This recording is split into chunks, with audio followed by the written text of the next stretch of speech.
Ultimate Deck Podcast. Need a show about outdoor living? This is where it's at. With your hosts, Shane Chapman and Way Laurent. Thank you for tuning in. Now let the show begin. Yeah. The Ultimate Deck Podcast. Let's go. Welcome back to the Ultimate Deck Podcast. Wade and Shane on the last week of October. She ended in like a lamb, out like a lion. Why? Okay? Because, do you not know that saying? Yeah. Okay. So that usually that's how spring comes in March. It's like in like a lion, out like a lamb, or vice versa. So you've heard the saying, but you don't understand what it means? Is that what the blank stare is about? Sure. Well, maybe I don't know what it means, but I guess like it means that like if it went out like a lion, that would mean it went out like strong. No, but maybe it's me that doesn't understand what this whole thing means. Lamb, it's like calm, nice. So it came in like a lamb. The weather was nice. It was like warm, sunny, no signs of winter on the horizon. Goes out like a lion, ferocious, nasty, whatever, weather-wise. So in March, it's like if March comes in like a lion, it's going to go out like a lamb. So if it's like a shitty, snowy start to the March, it means it's going to end really nice. But if early March is nice, then second winter is on its way. Gotcha. At the end of March. Boy, I feel like that's like a explain the joke kind of moment. Well, I guess I just thought like a lion was stronger. And so this is maybe I have it wrong, but for 42 years, that's how it's been in my head. Okay, so well then, fine. October came in really nicely, whatever you want to call it. Lamb. And it was like all good. And I know our sales managers were like, this is great. Like we have so many good weeks of like sales are going to crush because we're getting a long, nice fall here. This is going to be so good. And El Nino this and in like a lamb this and all this. You're wrong. Crap. And then all of a sudden, like overnight, literally, woke up to like, I don't know, 3 inches of snow one morning, like just the other day. Yeah, you like, guys. What the hell happened here? So Regina certainly got it worse than Saskatoon did. Regina got more snow and it's colder and right. Yeah, because Saskatoon got like a skiff. Is that what? Yeah. What's a skiff of snow? Is that a skiff? Well, a skiff would be enough to cover the roads, maybe a little bit of a dusting on the grass. Yeah, we that's got what more you than got, that. Right? More than that. Yeah, heavy skiff. 2 inches, inch and a half, but it's gone. But it's gone because we had nice weather shortly after. So Regina's was probably double that. Like it was like maybe not double, but like probably 3 inches of snow, and then the cold kind of stayed, and so not a lot of it's melted away. So it's like sticking around. The first snowfall never stays, and this one looks like it could. Seems like it might be. You want to know the best part about our team up in Saskatoon? So it snows. The roads are icy, right? That always happens. Oh, yeah. Happens every single year that it snows. The first time the roads are icy. Yeah. That's because of the temperature. The roads are warm and the snow is cold, and so it melts and makes a layer of ice. So what day was I leaving there? Thursday morning I left Saskatoon to come down here. And the guys came over to me and they asked if we would be removing the tires off the half ton and putting winter tires on. And I was like, no, that's not happening. Those are all seasons. So then one guy starts laughing and was like, all seasons, that's not really even a tire. It's like, it only means 3 season and you need winter tires. And I'm like, well, then go buy them. What? And he was like, what? I was like, well, go buy them. Like, if you don't like the tires we have on the half ton, just go get them. Go buy new ones, put them on. And then when it comes back to summer, we'll put my tires back on. Well, I'm not doing that. And I was like, but I should? Yeah, you should. I was like, well, I'm not. Give yourself some more time when you go on deliveries, I guess. Yeah. I have to. I was like, guys, that truck doesn't run in the wintertime very much. And for the amount that it does run, I think you should just be more cautious. Like, learn how to be a better driver. Yeah, you've got 4x4. You can get going no matter what tires are on there. And as far as stopping, try harder earlier. I was mad at them. They're like, just go get a new set of tires. I was like, not until those ones are worn off. And the way that truck drives around, we got 3 more years on those tires. Yeah. They don't ever wear out. Do you have $1,200 right now in late October with snow on the ground to go spend on new tires for a truck that doesn't need new tires? Anyway, real thing. Have you ever had a vehicle with studded tires though? No, but I that's what I told him. I was oh boy. Do you have studded tires on? No, I don't.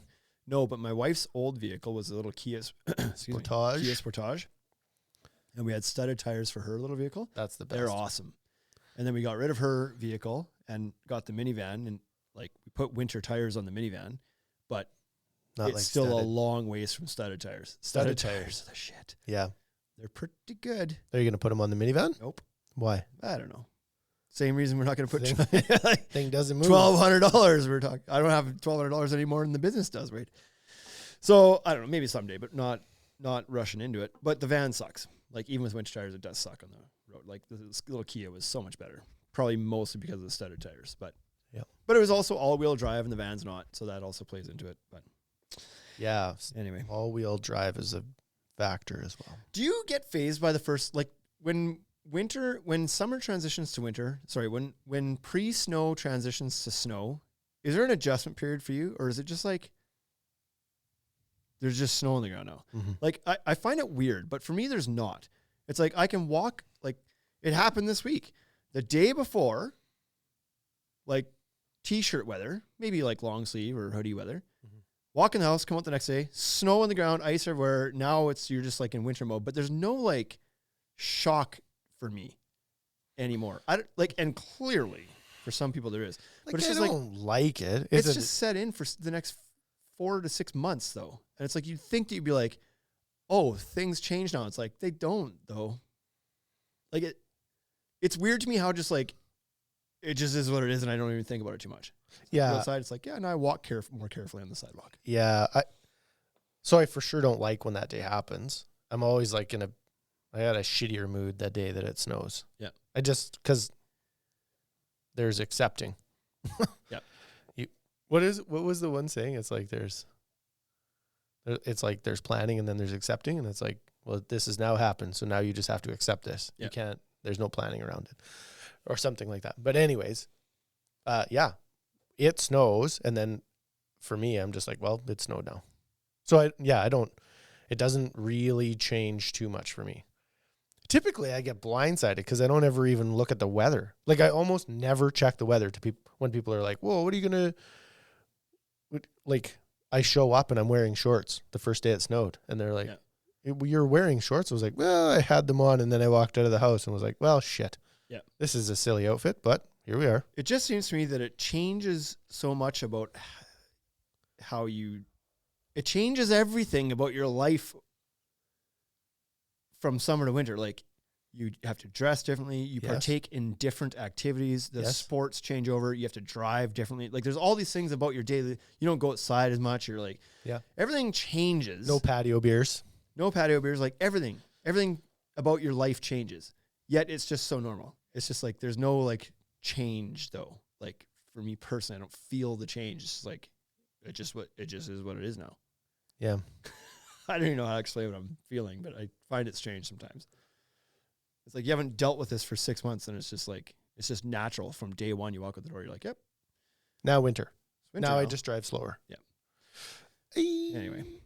Yeah, I feel like I guess I've done enough winters that I'm not surprised by winter. Yeah, maybe that's it. And maybe it's just a sign of being older. Yeah, and I don't have any emotional reaction to it. That's not entirely true. I also that one day I do. I don't like the very first day it snows. I also find I gradually transition as far as dressing goes. Like the first day it snows, you walk out of the house, still the same shit I was wearing the day before. Like some canvasy, like summery, like hey dude sandals. Or like not sandals, but like shoes. Yep. Hoodie still. No gloves, no toque, and just like walk outside, like, yeah, a little brisk. And it's like the next day, it's like, oh, there's my other jacket that's a little bit heavier. So I changed the jacket over, and then a couple days later, it's like, oh, boots. I'll switch to the boots now. And then like the toque and gloves are still a long ways away. Yeah. But I've got started wearing the boots now. I heard that. Found the jacket. I heard you were wearing boots today. Slow transition. You haven't tied them. You drug them. We did that site visit. You were walking and you're dragging your feet, and I was going to. Look what I did. Yeah. You tied a knot where they're too loose. So I can slip them on and off. Yeah. I hate tying my shoes. You'll have to walk like bigger steps maybe. You have to do some high knees. Yeah, high knees or bum kickers when you're walking. Yeah. Okay, enough of that nonsense. There's snow on the ground here. There's not in Saskatoon, but soon there will be, and so whatever. Here we are. We still build decks in the winter, by the way. Building one right now, actually. Things are happening. In the still. cold. Contractors still work up here. Did you get your phone charged up enough to post any pictures or videos today? I just put some juice back into it, yeah. Gotcha.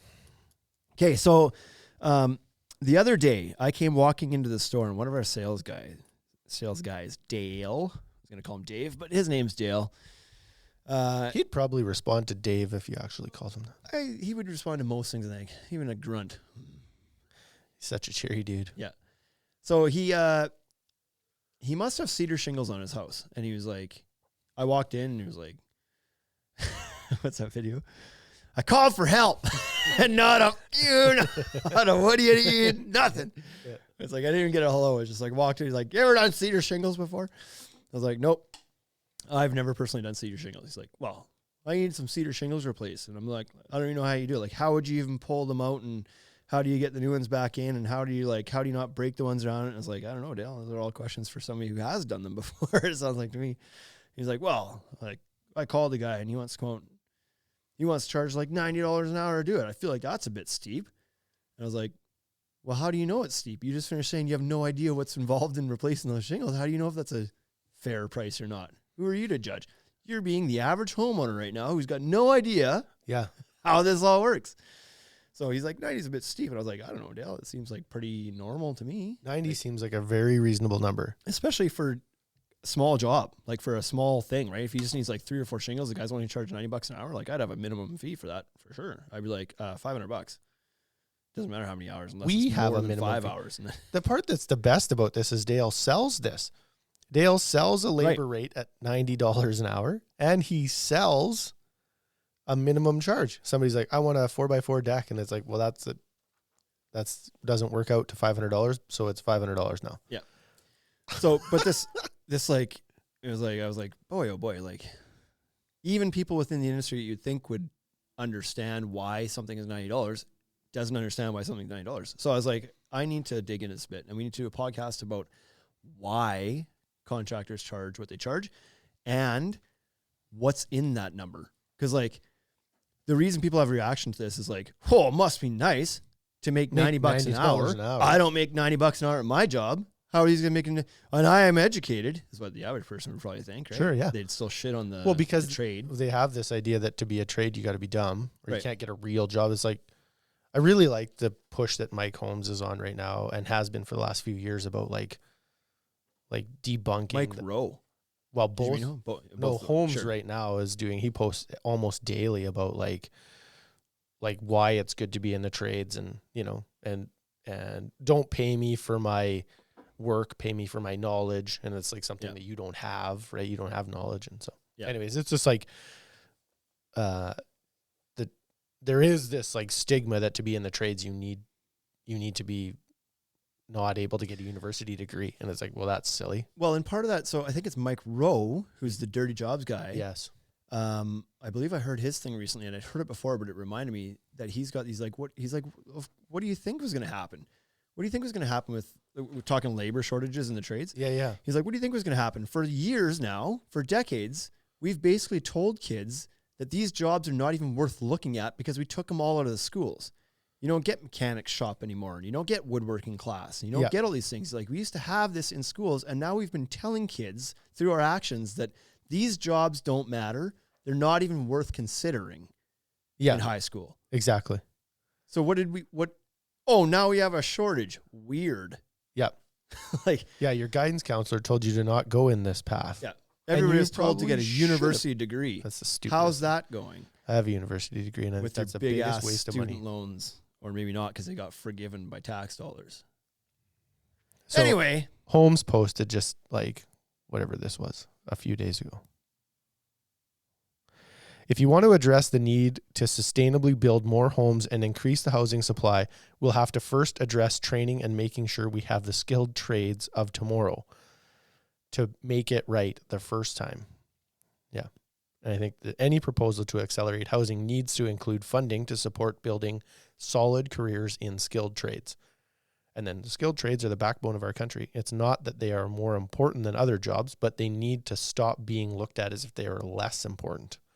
100%. And like, there's just every single person that has a job or a home or if you live under a roof, a contractor put that together for you. Yep. That's it. That's how important it is. Yep. Not every person has had an x-ray, and not every person has been to a dentist. But if you have lived under a roof, that was a skilled trade that put that together for you. Yeah. So like this is a different episode altogether. Maybe this is what the next episode should be. Fine. Let's do it now. Scrap this one. No, I'm taking this in another direction, but it's related to Mike Holmes' recent postings. And so he recently posted, and I'm paraphrasing because I don't remember exactly what it said, but the tone of the post, or the gist of the post was, how do we employ more women in the trades?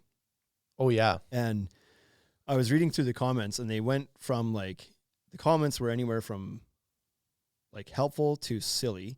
Yep. I replied, hire them. I saw your reply. That was it. Hire them. That's how you get more women in the trades. Because I think that's the biggest roadblock, is that a lot of people won't hire women. It's not that they're not interested in it. I know that we're maybe a little bit different, but in our stores, like, and some of our reps, when they've asked, or even the sales training people that we talked to recently, is like, well, how many women do you employ? How many? And it's like, actually all of our Saskatoon sales team is women. Really? Yeah. And like half of our leadership team is women. Really? Like, that's can't be normal. It's not. But we didn't go out there and make an effort to go find women. It's just that when they applied, if they were good, we just hired them. It didn't matter that they're women. It's like, we're looking for good people. But there's still some like really shitty shopping experiences that happen for our team in Saskatoon. Like, have they told you about this? Like, I don't know. I've heard of all the stories, but so they have had male homeowner customers come in and be like, I want to work with a man. And like Robbie and Michaela are like, well, sorry, we don't have, like, none of our sales team are men. It's just have us. those around here. Right. We don't keep that kind. Right. So, and he left. He didn't shop with us. He never bought anything. So that's okay. Right. And that's and so I show up, and Robbie and Michaela are like, oh, it's too bad you weren't here. Like, had you been here, this customer came in. I was like, actually, good. I'm glad he's gone. Yeah. Had I witnessed that, so let's pretend he actually started working with Michaela, and then I walked in the door, he would have naturally gravitated towards me. He would have been like, "Burr," and I would have watched that happen, and then I would have been mad. I would have wanted to not help him. Yeah. And I would have been trying to like excuse myself. So anyways. But the reason I went so like and I was being kind of, I don't know, facetious or whatever you want to use. I was being kind of like wise asses a little bit, but not really. But because some of the answers... Joking, not joking. Yeah, kind of. Because some of the comments and responses some of the people were overthinking it so much. Yes. It's like, you've got to do this and this and this and this and this and this. And it's like, I don't know. I don't know that you really do. And some people are like, well, I think having like pink tools and shit. And these people are being serious. I think pink tools would attract more women. Come on. Either pretend it's as simple as just hire them, or like put more effort in than pink tools. Yeah. Do you ever talk with Catherine from Premier Outdoor? No. So occasionally she'll post different like sexist things that people have said to her in the industry. And it's just like, so typically that elicits a response from me. Like, she'll post something like that, and then I'll message her and just be like, I can't believe you have to deal with this shit. It's just like, it's so astonishing to me. Right. Yeah. You don't need to do pink tools, and you don't need to do like different workplace policies where you're like, try and train all of your guys to not say swear words because it's offensive to women. Women that work in the trades or want to work in the trades understand the environment they're coming into. So they'll just want normal hammers and normal tape measures, and they'll probably swear as well. And if somebody does swear, they won't be offended or hurt or need to leave. They know what they're getting into. And the trades are just a rougher environment. So I was going to say, that's so it is. If we want to talk about real action, it's like, remove some of that, honestly, I don't know. Some job sites can be quite toxic. I don't want to use the word toxic masculinity, but I was trying to find a different word for that, because I often think that toxic masculinity is used inappropriately to correct to demonize just masculinity in general. And I don't think that's fair. But like when it's said on The View. Right. Sure. Yeah. But there absolutely is such thing as that. And so certainly I don't want a woman to take a job in a job site and then ends up just getting like absolutely berated by a bunch of piece of shit men that have no barriers and no, like, have you ever witnessed you don't that? want that either. Well, I haven't worked on job sites like that, so. Yeah, like neither have I. I can't even imagine. And I think that if I was, But I 100% believe that exists, but Sure. I've just personally not experienced it. I believe they exist as well. But then it's like now it also falls back onto other decent human beings. So whether they were berating somebody because they were a woman or they were berating them because they were like whatever, Portuguese, I just wouldn't tolerate that. I'd be like, stop. Like, that's dumb. Yeah. Like, don't be an asshole. Yeah. And I also, never mind. This might be its own podcast, but. Are you making notes about all the other subsequent podcasts No. that have come out of this? No, I mean, that would have been part of this one. I was going to go deeper into it, but I was like, I don't know that I need to. Maybe we should just get on with our topic. We're 20 minutes in. So $90 an hour, Wade. That's outrageous. Who makes $90 an hour? Not me. Nope. But here's the funny thing. When I used to work at my previous office job, my corporate gig, I was making, I don't remember what it worked out to, like $35, $37 an hour. Whew. But my loaded... And you gave that up, eh? My loaded labor rate, which was in documents somewhere. Loaded labor rate was $89 or $92 an hour. So That's what the corporate thought you were worth an hour. right. If they're going to bill out my time, that's what they need to bill because that covers all sorts of crap. Okay. All Well, my what would it office cover? equipment and everything. And trades are no different. They also have a loaded labor rate. There's a lot that goes into that $90. You don't get to take home $90. But the problem I'm saying is that people make $35 an hour, and then somebody says, I'm going to charge you $90 an hour to do this thing. And you're like, that's crazy. I only make 35. No, you get to keep 35. Mm-hmm. But you're worth 90 as well. Yeah. And then you get your tax taken off. But I'm saying, like, the company pays you the 35. Yeah. It costs them an But they additional billed you- $60 an hour to provide you with all the tools that you need to do your job. Yep. They build you out at 90. Right. For the tradesperson, they're the same thing. The company and the employer are the same person. Like, so it's all built in there. So You know what else might lead to some of this, though? What's that? It's cash jobs.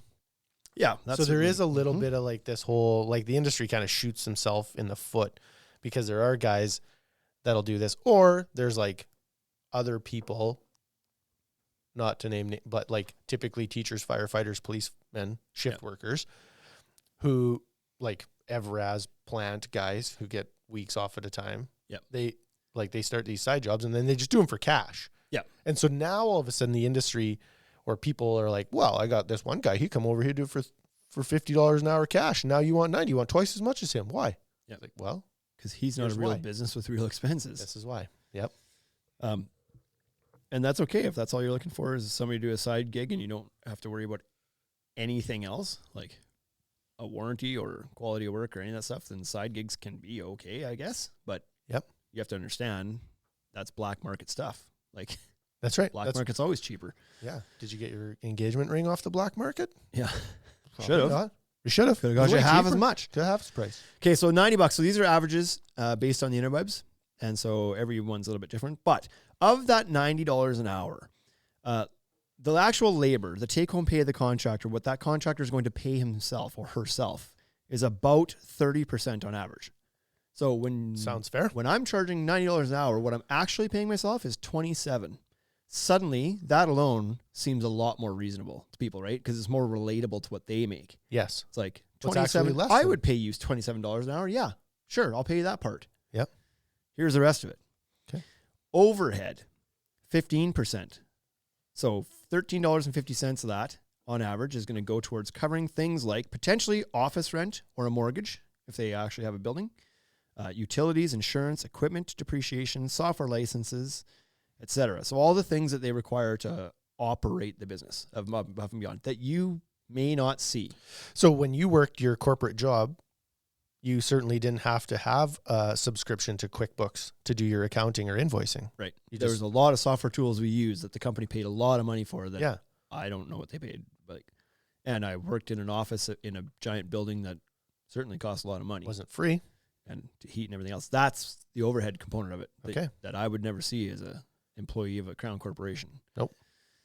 But it's certainly on the books for the company. Well, the company. Yeah. Taxes. So corporate taxes are going to dig into this. Depending on the country or region, self-employed individuals might need to set aside a significant portion of their earnings to cover income taxes, Social Security, and other required payments. So about 20%. or $18 of that 90. I love paying taxes, you know? Two ways to look at it. I hate, it's the worst thing. I had a conversation with Nobody enjoys it. I had a conversation with a guy one time, and they were talking about how like Trump had to pay $750 in taxes one year. And there's two ways to look at that. And it's like, you have an amazing accountant. Like he got it all the way down to $750. And the other way to look at it is like, what's wrong with your accountant? Like how did he not get that to zero? $750 right? more. And so I laughed and I said, I was like, as soon as you said that number, what happened in my head was like, well, how did that not end up at zero? Yeah. You're so close. So 20%. I remember a conversation we had, I don't know when this would have been, a couple years into our business here. Yeah, year two. And it was like we owed corporate income tax. It was Yeah. like we had our taxes done and the accountant's like, you guys owe $14,000, whatever it was. It was like, how? We're not making any money. Like we can't even pay our bills here at the end of winter. Like we're not even sure how we're going to make it through. How do we owe the government money when we can't pay our own bills? And it's like, well, yeah, but technically on paper, you did make money. It's all tied up in inventory and the equipment you bought and everything else. Like it's not cash, but you earned money that gets taxed. Yep. It's like, that's crazy.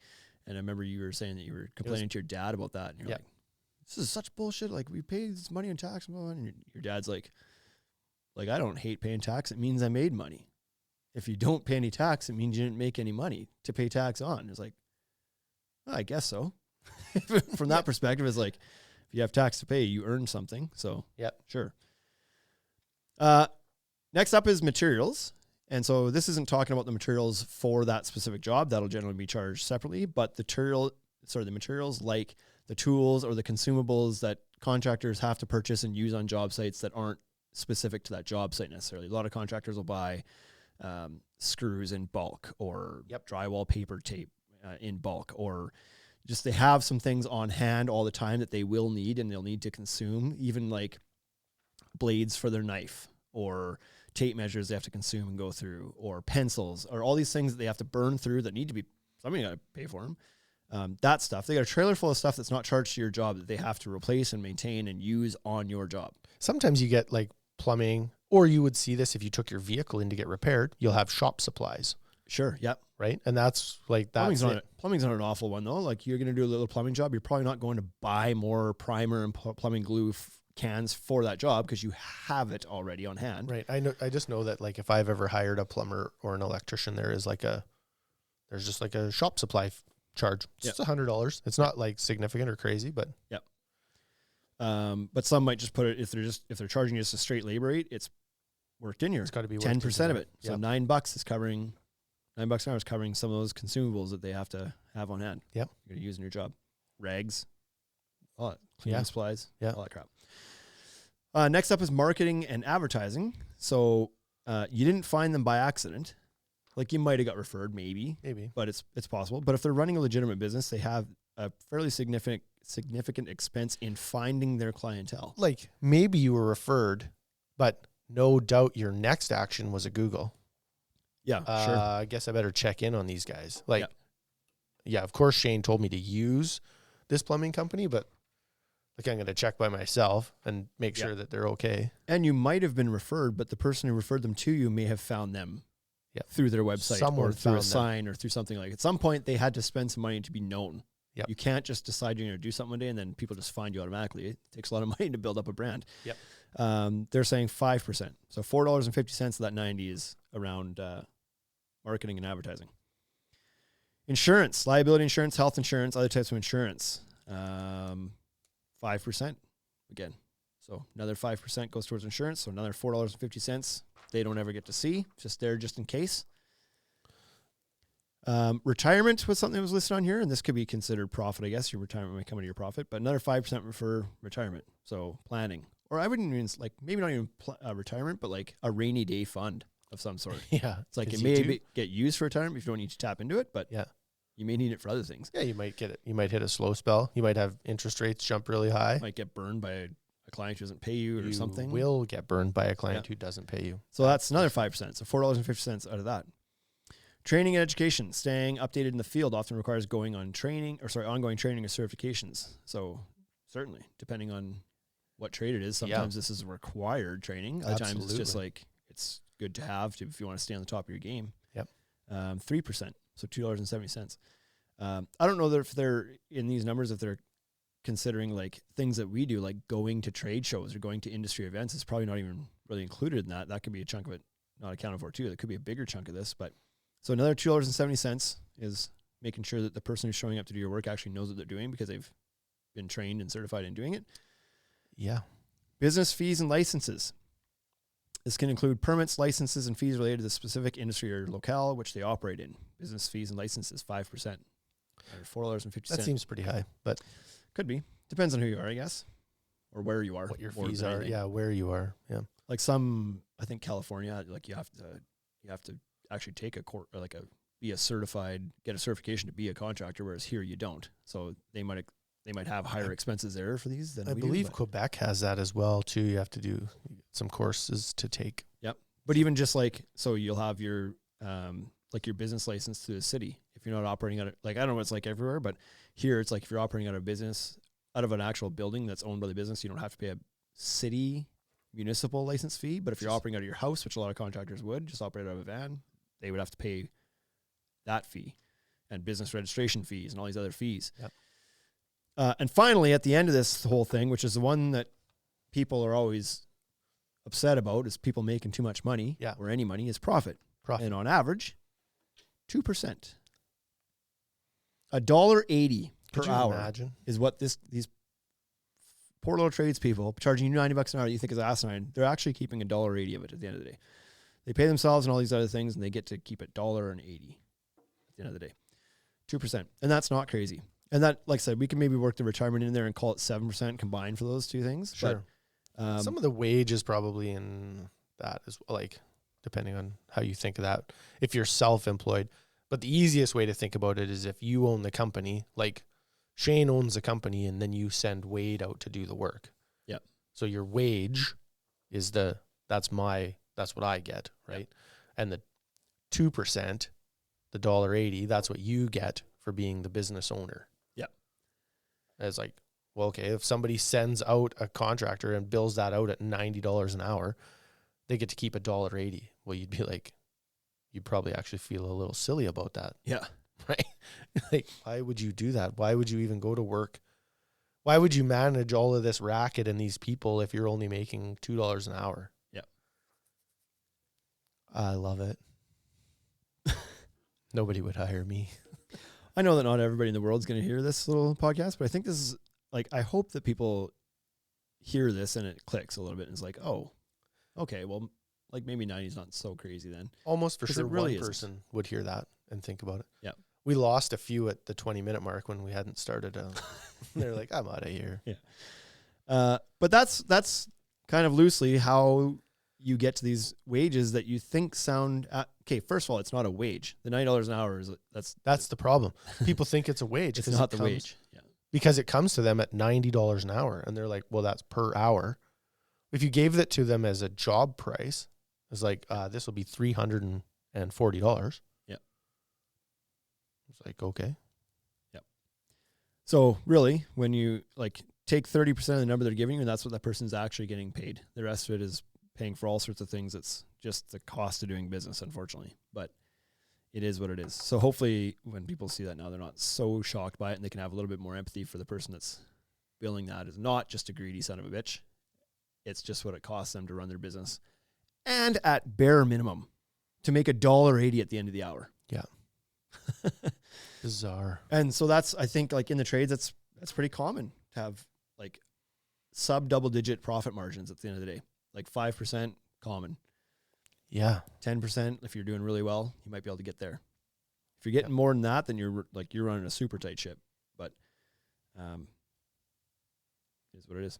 There's also probably some like contractors that could really give this some thought about like when you're billing yourself out. Just take this. Like if you don't have a formula right now as to what a loaded labor rate is, just write these numbers down. Yep. and then do that for a year and see how it goes. So that's how so many guys and gals go out of business, because they don't understand the whole what goes into the. They don't account for the 60% of the rate. Right. They account. They're like, I want to make 20 $7 an hour. So Yeah. so I'll charge 30. That gives me a little bit extra. Wow. You've lost, no, you're out of business in not too much time. Just as soon as you were didn't able put to do gas in your invoicing, vehicle. you're out of business as soon as you get your invoicing done. But you won't be able to get your invoicing done because you're the lowest guy on the block by 60%. So you're slammed. So now you're just working all the time. I was going to say, that's not even in here, but maybe that's part of overhead. Is you just as soon as you submit your invoicing, the accountant that you have to pay. So I guess that could be worked into It's overhead. probably an overhead. But anyway, there's a lot that goes into it. And so hopefully that helps to, I don't know, just stay off your contractor's case a little bit. The ones that are charging what seems like a lot of dollars are the ones who know their numbers. And if you're getting somebody who's charging something that seems reasonable to you, you're only $30 an hour, I guess hire them while you can, because they won't be around long because they just don't understand the business. And unfortunately, it's such a common thing in the trades. Yep. There's so many people that get into business that do so because they love the trade. They love working on plumbing things. They're not business people. They don't understand all that stuff. They just know how to put pipes together. Yeah. Even today when we were out for lunch, the contractor was just like, I'm not a good businessman.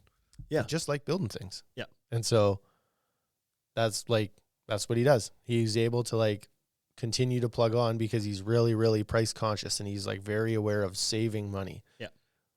But self-admittedly was not a good businessman. Yeah. That's not what I do. Yeah. I build and most contractors when they start out wouldn't be. Yeah. Some of them figure it out before it's too late, and most do not. Yeah. So if you can make it 5 years and you can catch on to this stuff and be like, holy smokes, I am losing money here. I need to adjust. I need to whatever. All of a sudden, the guy who was charging $40 an hour, he's at 90 eventually because he figured it out and he's like, I can't keep going at this rate. Yes. We sell materials to contractors. Obviously, we see all kinds of contractors. Ones that run really good businesses that are profitable and they've been around a long time, have multiple crews. We see other ones who don't pay their bills, and the reason they don't pay their bills is because they're not charging enough to their clients. Mm-hmm. And this is why, because they don't understand the whole thing. They just want to go build decks. Yep. So it's tricky, but I know people get a lot of flack for what they charge. And, another thing I see all the time in the Facebook groups, especially the local ones, when people are looking for local businesses to support, and often they're looking for contractors, plumbing and heating or HVAC or certainly deck builders or whatever. And it kind of rubs me the wrong way, but people are always like, I'm looking for somebody to come out and do this, but for a reasonable price who doesn't charge an arm and a leg. It's when that's how you open up. What does that mean exactly? Do you think that everybody that's in that trade is just out to screw you? That's the platform from which you're beginning with.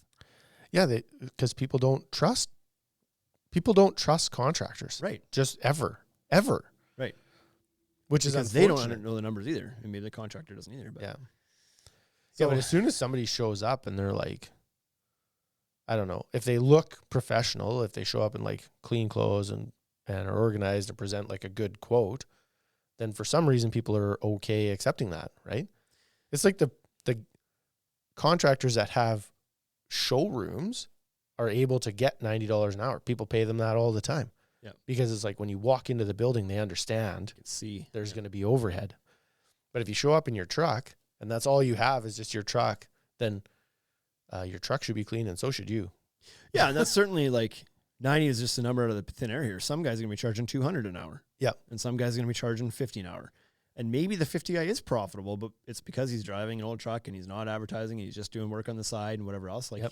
Maybe he's found a way to be profitable at $50 an hour. Yeah. What I know for sure is that a high majority of the time, if somebody's out there screwing people and charging too much money, they also won't be around for long. Yes, this is true. You don't get away with that for very long. Yeah. There's no industry that's just monopolized down to one guy and you can charge whatever he wants. Eventually you're out of business if you're trying to do that. Yeah. So when people are somebody's not going to charge, don't, those people aren't really out there. Most businesses have figured out that they can only charge a certain amount and they need to charge a certain amount. And the gap between those two numbers is not very big. It's I know I need to charge 85 or else I'm out of business. And I know I can't charge more than 100 or else I'm not going to get jobs. Yep. So I landed at 90 because it's just slightly profitable, but the phone's still going to ring. Yep. It's there's a sweet spot that everybody's going to find. Most guys are operating within it. The ones that aren't are probably on the side of not being They're in on- business long yeah, they're on. versus being too high. Either edge of learning is what they are. Exactly. So, did people learn today? Hopefully. I don't know. There's a chance. We'll see. Okay, Deck Expo's coming up, so we'll see you in a couple weeks here. Looking forward to it. Peace out, everybody. Hey, thank you for listening to the Ultimate Deck Podcast. Now you know what we're about. Check the site, come and shop. UltimateDeckShop.com. Hit us right away for sponsorships or tell us if you want to collaborate. Let's go. Check us out on any social networks. Thank you for listening.